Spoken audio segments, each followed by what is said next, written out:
let's back it up a bit. What is the need for a coat of arms, and what was the coat of arms that was operating before he was commissioned to do this one for Ghana? So you've asked two questions. Yes, indeed. So let's talk about the latter one.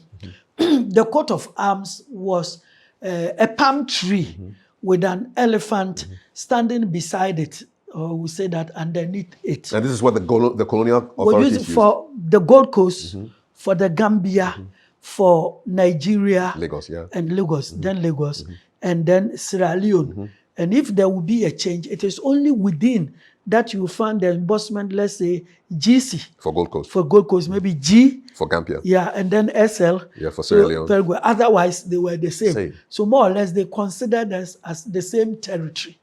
They consider the same territory. How is that significant? How significant is that they had one coat of arms to cover 4 distinct territories, which are not even bordering each other, because they had French territories dividing them? So that should tell you their mindset, that they came here for territorial expansion. So as they lived in Britain or France, they saw your country as overseas Britain or overseas France.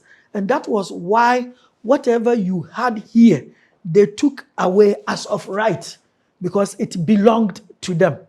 It was for them as of right. So for them, there was no difference between Sierra Leone and the Gold Coast.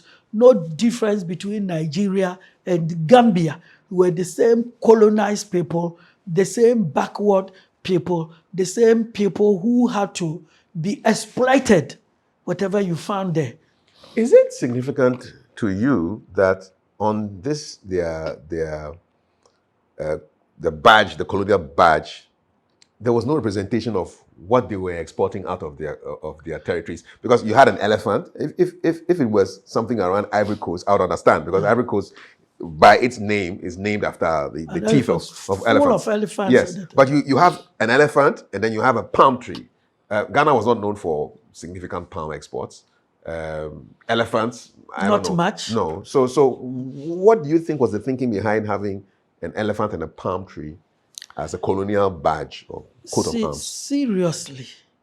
You see, Africa was considered something like a bush, a vegetation. But above all, a source of raw material exploitation. You see that there is this elephant that is a bush animal, savage one, not like a dog or a cow. And then you see the palm tree, that is a source of income. Our elders say that the palm tree is so profitable. Every part of the palm tree is so profitable. So they will give you the most profitable of trees, and then the biggest of bush animals. The Fantis have a saying that Osune Chirinyi Abua, beyond the elephant, there is no animal. So they picked the most conspicuous animal in Africa that they could find. And they also picked the most conspicuous tree that would be found. Because taking away the palm tree, I cannot fathom any tree that could have been used by all the 4 colonies. So it's almost like it runs through all of them. Yes, because Gambia is a leading producer of palm kernel. Nigeria too produces it a lot. In the case of Ghana, we have the coconut, and Nigeria and Gambia and Sierra Leone haven't got much of it. So they felt that one that would run through the 4 colonies would be the palm tree, and the animals too that is found everywhere will be the elephant. In fact, the lions are found everywhere, but they will not use the lion because they have the lion in their flag, and they wouldn't want us to be compared to them in any manner. So for 80 years, between 1877 and 1957, this colonial badge with the elephant and the palm tree in the background was used for Sierra Leone, Lagos, Ghana, and Gambia. And then Ni Amon Kote is commissioned. He comes up with his coat of arms. Its own coat of arms. Let's describe the significance of this coat of arms. So you have the shield which has a cross in the middle, a green cross, and you have a lion in the middle of that cross, and then you have 4 quadrants. Let's talk first of all, and then there's a star on top of the shield, and the words freedom and justice at the bottom, and 2 eagles holding the shield. Yes, guarding it. Yeah. Describe the symbolism. What's the symbolism of all these items I've just talked about? Okay. You started by saying that the whole thing is a shield. Yes. Many people have not adverted their attention to it, that our coat of arms is a complete shield. You see, the Roman soldiers, they use the shield for defense. And even in the Bible, Paul says that put on the whole armor of righteousness. And he mentions somewhere along the line, the shield. The shield is always for defense.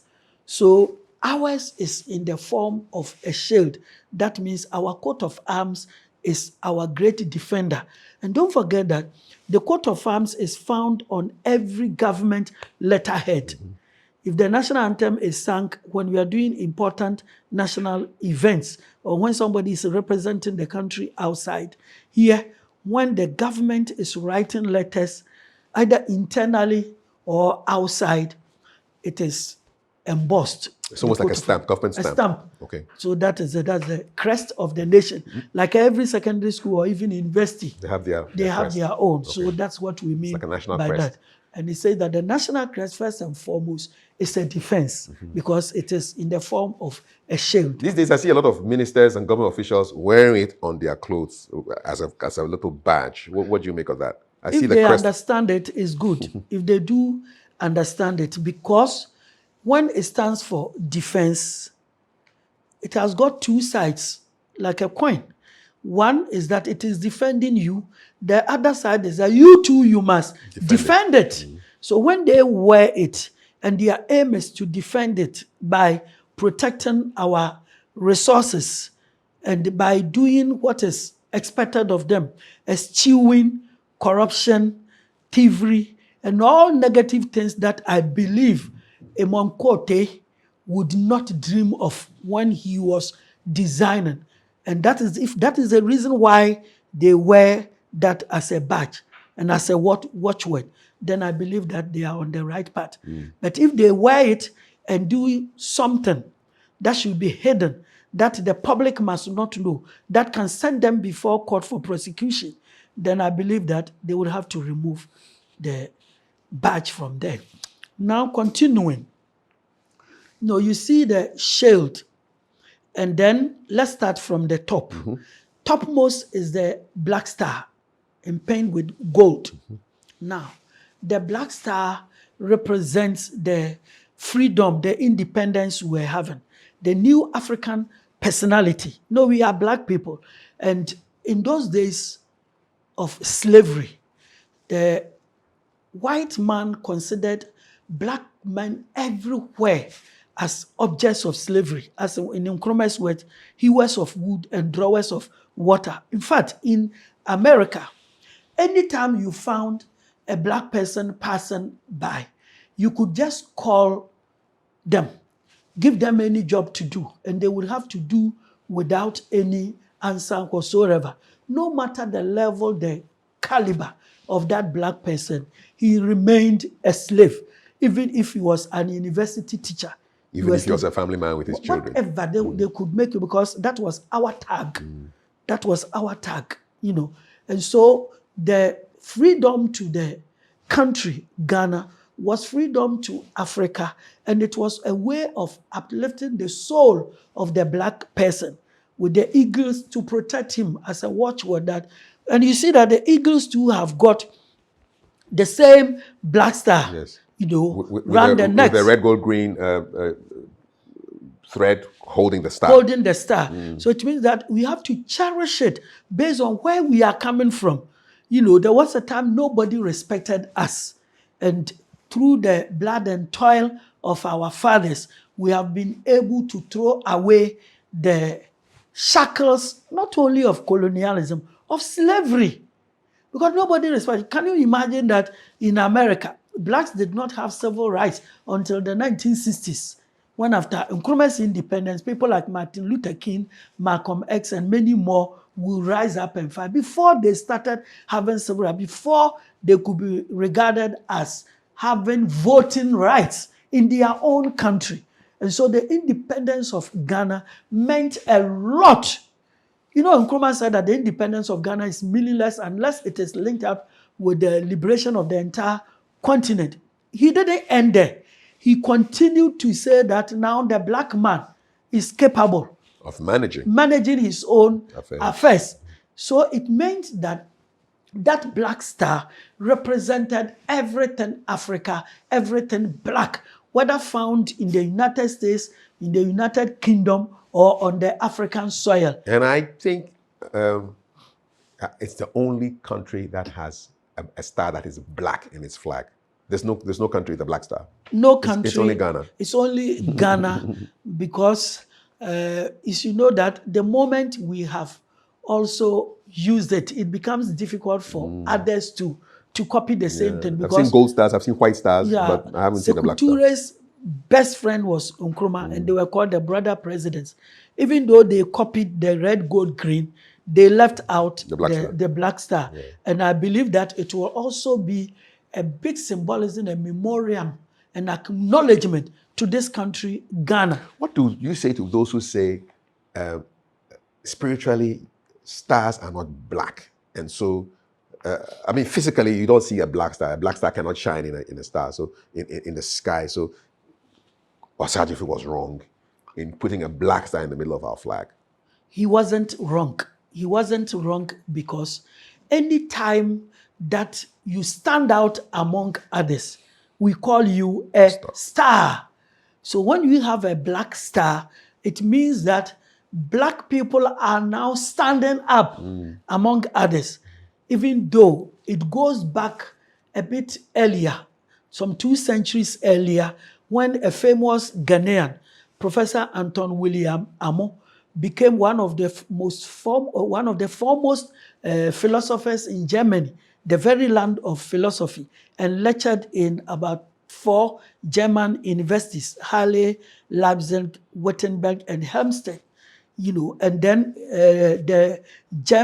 one German chancellor described him as a black star because at that time, every black man they saw was a slave, and as a slave was not given education. And this was the first black person to have been given education. And he didn't learn any ordinary thing, but philosophy, and lectured white people in very prestigious institutions. And so therefore they called him the Black Star. And this man, Marcus Garvey, also studied Amo and decided on the fact that one day all black people will come together and come back to Africa in a ship called the Black Star. And Kwame Nkrumah went to a predominantly black university, Lincoln, where he caught up with these African Americans and the Caribbeans. And he had the idea of the Black Star. Then he comes to Britain and goes to the British Museum where he learned about Anton William Amo. That Amo was a Ghanaian from Axim, less than 5 miles from his hometown in Nkrumah. So he was so fascinated about that and decided to go everywhere he went with the tag Black Star, except that Nkrumah was so careful because he didn't want to be seen as an Nzema, not even much as a Ghanaian, but as an African. So there was no way he could have told Ghanaians that I'm using this because of Amo, for people to think in a very parochial manner that, oh, because they come from the same area. No, Amo did not represent the Nzema people. He represented black people, Africans. And I'm sure you have read Amo and you know that in Germany, anytime he signed his name, he added African to it. Anton William Amo Affair. Antonius Gulomos Amo Affair. Affair in Latin is the word African. So Amo didn't see himself as a Gold Coaster, a Guinean. He didn't see himself as an Nzema man from Azim. He saw himself as a black person. And that was the way Nkrumah also saw all of us. Black people coming from the same mother, the same father. No distinction whatsoever. And we are supposed to lift high that flag of Africa. So that black star on top of the of the crest, the national coat of arms, is loaded with symbolic meaning. Symbolic meaning. That is why you cannot restrict it to the person who designed the Ghana flag. The philosophy behind it is so great, because if you read about the history of the national anthem, even though it was a famous musician, a composer, Well, whose name is on top of it, because it was composed before we had our independence and still had the name Ghana, which Nkrumah would later use, it will let you know that Nkrumah smelled in it. He had a part to play in it because of his whole idea of the African personality and the new Ghana he was building. Now come to talk about the coat of arms. Indeed. You've talked It about the was star. drawn before Ghana's independence. Indeed. But the black star, which will be in the middle of the flag, found its way there. Before the flag even came Yes, out. so it shows that the man who won our independence for us was not an ordinary person like, pardon my language, in other African countries where, let's say, freedom fighters, all they knew was fighting. And then eventually they won independence for their countries. No. You would say Nkrumah was a philosopher king. He was a philosopher king. He was different from the others. Or other countries I wouldn't want to mention. People would just bring up leaders, and then by way of voting, one would accidentally come up as the leader. Some other countries, especially almost all the French-speaking countries, where the French would handpick people because they were afraid that if you made a mistake for the people to make their own choices, they will choose people from the left. You know, in those days we had the left, the Soviet Union, Socialists, very yes. good. You know, in the case of Ghana, it was somebody who had started a full education at Achimota, having met Agri, teaching him what the African stood for in the modern world, and then actually pregnant with that idea, strictly going to a black university, coming to Britain to organize various African students, and then coming back to Ghana, not because he had been employed to do any work, but just for the sake of freedom. This was the man who became our leader. And so he had a hand in the making of the coat of arms, he had a hand in the composing of the national anthem, and he had a hand in the making of the national flag.